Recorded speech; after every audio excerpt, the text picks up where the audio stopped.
Hi అండి, అందరూ ఎలా ఉన్నారండి? బాగున్నారా? నేనైతే చాలా బాగున్నానండి. ఈరోజు నేను మీకు నానబెట్టుకున్న రేషన్ బియ్యం అండి, బియ్యంతో పాలకూర యాడ్ చేసి మీకు రవ్వ దోశ అయితే చేసి చూపిస్తున్నానండి. వీడియోలోకి వెళ్ళే ముందు నా ఛానల్ ఎవరైనా కొత్తగా చూసిన వాళ్ళైతే ప్లీజ్ అండి సబ్స్క్రైబ్ చేయండి. సబ్స్క్రైబ్ చేసిన లైకులు చేయండి, షేర్ చేయండి, కామెంట్స్ చేయండి. నా ఛానల్కి అయితే సపోర్ట్ ఇవ్వండి. ఉదయాన్నే చేయాలంటే నైట్ నానబెట్టుకోవాలండి రైస్ని. లేదు ఈవినింగ్ చేసుకోవాలనుకుంటే ఉదయాన్నే నానబెట్టుకోవాలండి. రైసు బాగా నానబెట్టుకుంటే బాగా వస్తాయి అన్నమాట దోశలు. నేనైతే ఒక పావు గ్లాసు రైసు నానబెట్టుకున్నానండి. పాలకూర చాలా లేతగా ఉంది. ఒకవేళ ముద్రగా ఉంటే మాత్రం ఇలాగ ఇరిచేసుకోవాలి. ముద్రగా ఉన్నవి, లేతగా ఉన్నవి అయితే పర్వాలేదండి. ఇగోండి ఎంత లేతగా ఉందో, పర్వాలేదు. పాలకూర 2 కట్టలు తీసుకున్నానండి. మీకు ఎలా నచ్చితే అలా తీసుకోండి. 1 కట్టని తీసుకోవచ్చు, 2 కట్టలని తీసుకోవచ్చండి. పచ్చిమిర్చి 3 తీసుకున్నానండి. మీ కారానికి తగ్గట్టుగా మీరు అన్ని తీసుకుంటే అన్ని తీసుకోండి. రైసు మిక్సీ గిన్నెలో వేసుకొని మెత్తగా మిక్సీ పట్టేసుకోవాలండి. పాలకూర ఈ పచ్చిమిర్చి వేసి మిక్సీ పట్టేసుకోవాలి మెత్తని పేస్ట్లా. చూడండి, రైస్ని అయితే ఇలా పట్టేసుకున్నానండి మిక్సీ. ఇంత పలచగా పట్టుకున్నా పర్వాలేదు, మళ్ళీ మనం కొన్ని ఐటమ్స్ కలపాలి. ఈ గ్లాస్తో రైస్ తీసుకున్నానండి, పావు గ్లాస్ ఉంటుంది.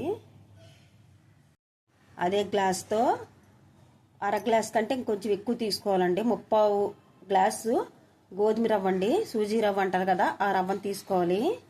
వేసుకుందాం. రవ్వ ఎంత తీసుకున్నామో మైదా కూడా అంతే తీసుకోవాలండి. వేసేసుకుందాం. కొంచెం సాల్ట్ వేసుకోవాలి. మొత్తం బాగా కలుపుకోవాలండి. వాటర్ కూడా యాడ్ చేసి కలుపుకోండి. కన్సిస్టెన్సీ నేను మళ్ళీ మీకు చూపిస్తాను. చూడండి, మొత్తం అంతా కలిపేసుకున్నాను. కన్సిస్టెన్సీ అయితే ఇలా ఉంది. ఇప్పుడు మనం పాలకూర మిక్సీ పట్టుకోమని చెప్పాను కదా, పాలకూరని వేసుకుందాం. పాలకూర కూడా ఇదిగోండి, మరీ చిక్కగా ఏం పట్టే అక్కర్లేదు, ఇలా ఉంటే సరిపోతుంది. మొత్తం పిండి అంతటిని బాగా కలుపుకోండి. ఇప్పుడు రవ్వ వేసాం కదండి, రవ్వ, మైదా, పొరిపిండి ఈ మొత్తం అంతా కనీసం ఒక 1/2 అవర్ అయినా వదిలేసుకోవాలండి. బాగా నానుతుంది అన్నమాట. రవ్వ వేయడం వల్ల బాగా నాని మనం రవ్వ దోశలు వేసుకునేసరికి చాలా క్రిస్పీగా వస్తాయండి. బాగా కలుపుకొని ఒక 1/2 అవర్ వదిలేసుకోండి. సాల్ట్ కూడా మీరు టేస్ట్ని బట్టి యాడ్ చేయండి. పిల్లలకి ఇలా పెట్టడం వల్ల చాలా హెల్దీ కూడానండి. చాలామంది పాలకూర తినరు. చాలామంది అంటే నాకే వాసన కరెక్ట్గా నాకు నచ్చదండి, మట్టి వాసన వచ్చినట్లుగా ఉంటుంది. ఇలా యాడ్ చేసి ఇలా తినేస్తుంటే మనకి ఐరన్ ఉంటుంది, ఈ ఇమ్యూనిటీ కూడా బోల్డ్ అంత ఉంటుందండి పాలకూరలో. ఖచ్చితంగా నేను చెప్పిన విధంగా చెయ్యండి. దోశల మీదకి వేయడానికండి ఆనియన్స్ని సన్నగా, వీలైనంత సన్నగా కట్ చేసేసుకోండి. స్టవ్ మీద పెనం పెట్టుకున్నానండి, హీట్ ఎక్కుతుంది. దోశ వేసుకుందామండి.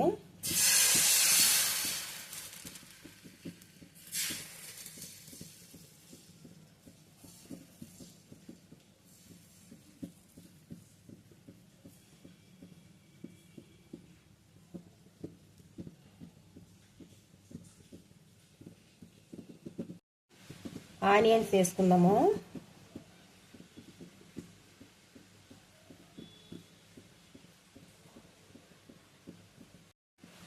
జీలకర్ర వేసుకుందాము. ఆయిల్ వేసుకోండి. మంటను మీడియం ఫ్లేమ్లో పెట్టుకొని ఉడికించుకోండి. బాగా కాలనివ్వాలండి, వెంటనే తీసేయకూడదు. క్రిస్పీగా కాలేటట్టు చూసుకోవాలి. కాలిందండి దోశ. ఇప్పుడు ఒక పక్క నుంచి మడత పెట్టుకోవాలి. ఇంకా తిరగేసుకునే పని లేదండి, మధ్యలోకి పెట్టుకొని 2 వైపులా క్రిస్పీగా కాల్చుకోండి. కొంచెం ఆయిల్ వేసుకుందాము. జస్ట్ కొంచెం వేస్తే చాలండి. మన ఇంట్లో వరిపిండి లేనప్పుడు ఇలా ట్రై చేయండి. ఇలా ట్రై చేస్తే మీకు అర్థమవుతుందండి. బియ్యం నానబెట్టుకొని చేయడం వల్ల టేస్ట్ ఎలా ఉంటుంది అన్నది, మనం పొడిపిండి యాడ్ చేసుకొని చేసుకోవడం వల్ల టేస్ట్ ఎలా ఉంటుంది అన్నది మీకు అర్థమవుతుందండి.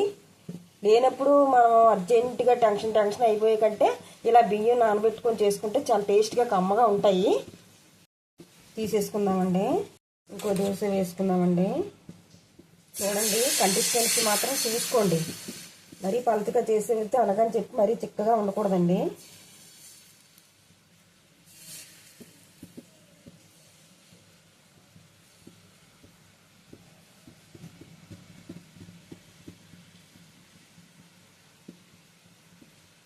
స్లోగా చిన్న మంట పైన కాలితే క్రిస్పీగా వస్తుంది.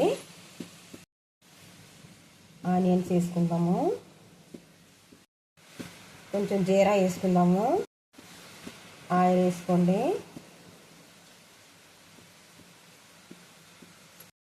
క్రిస్పీ పాలకూర నానబెట్టిన బియ్యంతో రవ్వ దోశ అయితే రెడీ అయిపోయిందండి. చాలా టేస్టీగా చాలా కమ్మగా ఉంటుంది. నేను చెప్పిన టిప్స్తో నేను ఎలా చేశాను అలా చేయండి. టేస్ట్ అయితే సూపర్ అండి. కొబ్బరి చట్నీతో తింటే చాలా అద్భుతంగా ఉంటుందండి. నా ఛానల్ అయితే కొత్త ఛానల్ అండి. ప్లీజ్ అండి సబ్స్క్రైబ్ చేయండి. మా లాంటి వాళ్ళకి సపోర్ట్ ఇచ్చి మీరు ముందుకు తీసుకెళ్తా ఉంటే మంచి మంచి వీడియోస్ అనేవి పెట్టగలుగుతామండి. అంటే వీడియోస్ మీకు ముందుగా రావాలంటే నోటిఫికేషన్ కోసం అయితే గంట సింబల్ని అయితే యాక్టివేషన్ చేసుకోండి. నా కొత్త ఛానల్ను లైక్ చేయండి, షేర్ చేయండి, కామెంట్స్ పెట్టండి, సబ్స్క్రైబ్ చేయండి. Thank you for watching.